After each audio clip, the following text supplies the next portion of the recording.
Добро почитувани, продолжуваме со аферата Паразити, продолжуваме со објавување на платите на именувани лица од владата додека државата колабира.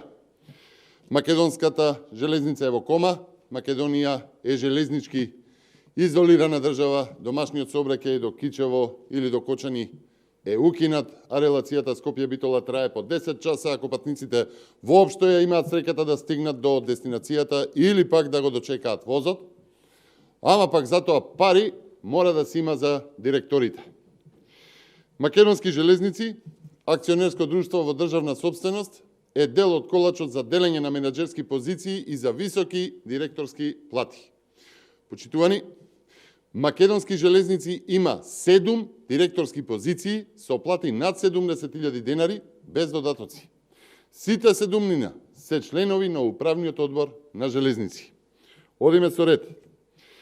Саша Јовановски, директор на патнички сообраќај, член на управен одбор на МЖ Транспорт АД Скопје со плата над 70.000 денари. Милчо Смилевски, директор на товарен сообраќај и член на управниот одбор на МЖ со плата над 72.000 денари. Брахим Ајвац, директор на маркетинг и продажба и член на управен одбор на железници, плата над 72.000 денари. Сашко Ангелковски, директор за влече и одржување на возни средства и член на управен одбор на железници, плата над 70.000 денари. Шенур Османи, директор за финансиски и економски работи и член на управен одбор на железници, плата над 70.000 денари. Местото директор за правни работи и човечки ресурси и секако член на управен одбор во моментов е испразнето, а е позиција со плата над 70.000 денари. И секако на крај, Мајан Вејсели, генерален директор и председател на управниот одбор на железници, со плата околу 75.000 денари.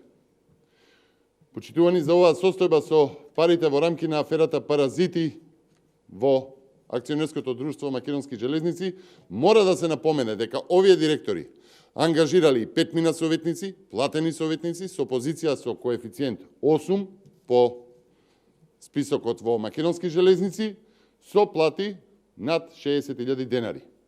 Почитувани, железничкиот сообраќај е во кома, ама месечно заплати за директорите и нивните советници има и се двојат над 800.000 денари. 10 милиони денари годишно земаат директорите и нивните советници за работниците да немаат плата, а за линијата Битола Скопје да се вози и да се чека воз над 10 часа, ако воопшто стигне возот. Железници служат само за намирување на коалицијскиот капацитет во оваа ненародна власт. Македонски железници е едно од предпријатијата најголеми загубери во државата со долг од над 67 милиони евра. Македонски железници во 5 години, почитувани, има сменето дури 6 генерални директори, почнувајќи од СДС, па алтернатива, па БЕСА, сега повторна алтернатива во зависност од апетитите или додека не се најде друго место за задоволување на апетитите на коалицијските партнери на власта, како на пример Орхан Муртезани, кој што од генерален директор во Македонски железници сега е генерален директор во МЕПСО, за кого што веќе објавивме платата во рамки на аферата Паразити.